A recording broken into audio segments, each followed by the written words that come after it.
In the shadowed depths of the infernal abyss, Crowley strolled through the twisted corridors of damnation, his movements sinuously fluid as he glided amidst the bustling throngs of diabolical denizens. A wry, devilish grin curled upon his lips as he contemplated the intriguing new game he was about to embark upon. He sought an audience with none other than Furfur, a great Earl of Hell, whose insatiable thirst for ambition oozed from his very essence. An invitation so conspicuous, it was a delectable morsel Crowley simply couldn't resist partaking in. The air hung heavy with the scent of disgrace as Crowley entered Furfur's sanctum. Furfur allowed his gaze to momentarily wander from his infernal scrolls, regarding Crowley with a cynical eye. "What brings you here, Crowley?" Furfur's voice was a slow, skeptical whisper that resonated through the chamber as he refocused on the infernal documents that consumed his attention. Crowley lowered his head, his serpentine eyes glinting with cunning. "I've uncovered something," he murmured, his words meant only for the ears of this demon. "A revelation that may spell doom for all of hell." Intrigued peaked with anticipation, Furfur raised his gaze from his work. "Speak." With hushed tones, Crowley disclosed his newfound knowledge of a looming second coming.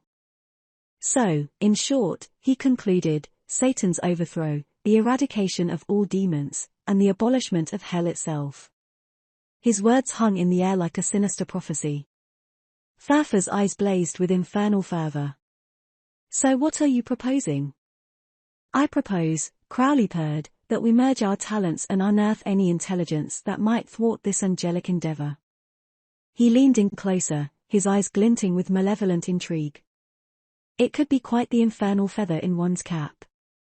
When it's time to dole out gratitude." He arched an eyebrow conspiratorially. "Don't you think?" Furfur dropped his pen on his desk, crossing his arms as he leant back in his chair, now giving Crowley his full attention. He was clearly assessing him, his countenance etched with deep suspicion. "It would indeed," he replied, his voice a deliberate drawl, "but, why come to me, Crowley? I believe that Murmucks might possess crucial records that could shed light on the situation, and you're the only demon with the skills to get in and out of his archives without raising suspicion." He added with a sly grin, "I mean, we wouldn't want anyone else getting any undue credit for this, would we?" Furfur leaned forward, placing an elbow on his desk, and stroked his lips contemplatively as he weighed the tantalizing offer. The allure of Crowley's proposal was undeniable, and Crowley couldn't help but smirk as he awaited Furfur's predictable response. "When would you require this favor?" Furfur finally inquired. Casually leaning against the chamber's wall, arms folded, Crowley adopted an air of nonchalance to conceal his triumph and eagerness. "Well, Furfur, you see, it's called the Second Coming. Not the wait until you're ready and maybe we'll think about it coming," he quipped dryly, fixing a pointed gaze upon Furfur. "I mean, we could always wait here until the angels abolish the entire demonic realm." With a resigned huff, Furfur pushed his chair back, his tone dripping with sarcasm. "I suppose, Crowley, that I'm off to do your bidding now, am I?" He snatched a set of hefty keys from the wall with a clank, shooting a scathing look in Crowley's direction. "Anything in particular I should be looking for?" "I have a hint." Crowley leaned his head back against the chamber wall, an undeniable "wouldn't you like to know" teasing smirk played upon his lips, a calculated maneuver, meticulously honed to sidestep probing inquiries.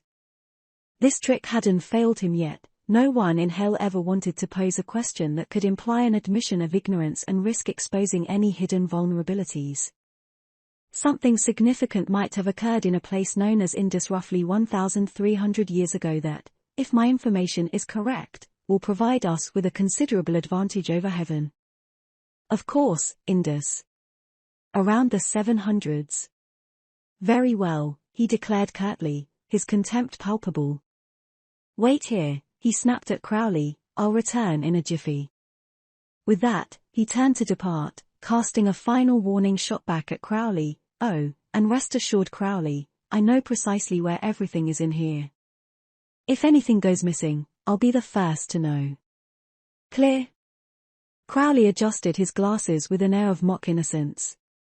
"Stealing from you, dear Furfur." Perish the thwart. Furfur tutted disapprovingly as he stormed out of his office, leaving Crowley to wait his return. As Furfur navigated the winding infernal corridors, he made a calculated detour through Shax's domain. Furfur, ever ambitious and inherently suspicious, could not help but ponder Crowley's words.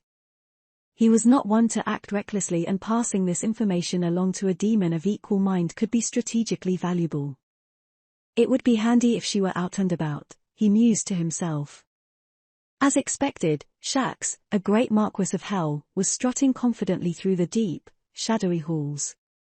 Furfur dropped into step with Shax. Peaced, Furfur hissed softly at her side, his voice a conspiratorial whisper. I need a word. Shax's eyes rolled in annoyance in his general direction. What is it? She snapped, her dark, velveteen voice dripping with impatience. Ensuring no eavesdroppers lurked nearby, Furfur hissed, Crowley. He gestured with a subtle finger for her to follow him. Reluctantly, Shax followed Furfur into a hidden alcove, where they engaged in hushed conversations. In the netherworld, trust was indeed an odd bedfellow, but Furfur was acutely aware that Shax's aspirations relied more on leveraging favors than heedlessly incinerating bridges for mere short-term gains. Together, they discussed everything Furfur had learned from Crowley. Scheming in the shadows, they formed their unholy alliance, driven by a shared hunger for ascension. He may be telling the truth about the second coming, Furfur admitted to Shax, his voice tinged with uncertainty. But we must tread carefully. His alliance with that angel, Aziraphale, makes me uneasy. Shax nodded, her eyes glinting with malice. We shall keep a close eye on him. And perhaps, amid the chaos that unfolds, we can seize an opportunity to extend our influence on Earth. We could transform Earth into an outpost of hell itself. Furfur's eyes glimmered with anticipation and a malevolent glint. If he was hearing his infernal colleague correctly, they could take Crowley's offer as a starting point, and craft their own diabolical plan. They would bide their time, watch Crowley closely, and exploit the inevitable chaos that would ensue. So, what you're suggesting, Furfur whispered eagerly, is not merely to prevent the second coming and revel in the morning star's gratitude, but actually organize the legions of hell and seize even greater dominion over the earthly realm. Precisely, Shax hissed, but we must tread softly. We cannot risk Murmuks discovering what we're up to and snatching the opportunity, Shax cautioned, her thoughts racing as she licked her lips in anticipation. Shifting her gaze intently on Furfur, she summarized the action points from their discussion, retrieve the documents, but create 2 duplicates. The originals must be returned surreptitiously back to Murmuks' archive as soon as possible to avoid detection. As for the other copies, deliver one as Crowley requested, but make sure the second copy is delivered to my desk. If we're aware of their activities, we can stay one step ahead of this situation. Furfur nodded in agreement, absorbing the instructions.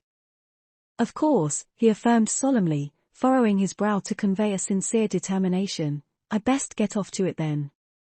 With that, he left Shax in the concealed alcove, wearing an expression that suggested all her diabolical dreams had suddenly come to fruition. With an uncharacteristic bounce in his step and a tuneless hi-ho whistle on his lips, Furfur retrieved the scrolls from Murmuks' archives and set about making copies. His savage heart swelled with elation at the prospect of outsmarting Crowley for once, relishing the exquisite satisfaction of the scheme that lay before him. Returning to his office, Furfur found Crowley still casually leaning against the chamber's weathered stone, exuding an air of boredom as he lazily dangled his glasses from a slender finger. Furfur placed the valuable scrolls in Crowley's outstretched hand before swiftly and theatrically snatching them back with a practiced motion. Now, we have an understanding, do we not, Crowley? Furfur's voice held a hint of triumph, his eyes locking onto Crowley's with a determined intensity. Crowley arched an eyebrow, remaining stoic and unperturbed until, with a derisive huff, Furfur returned the papers back into his grasp. Of course, Crowley replied with a mirthful glint in his eyes. He offered Furfur a sly nod and saluted him with the scrolls as he leisurely sauntered out of Furfur's office, and after replacing his glasses with a deliberate flourish, strolled out of hell and back into the bustling streets of London.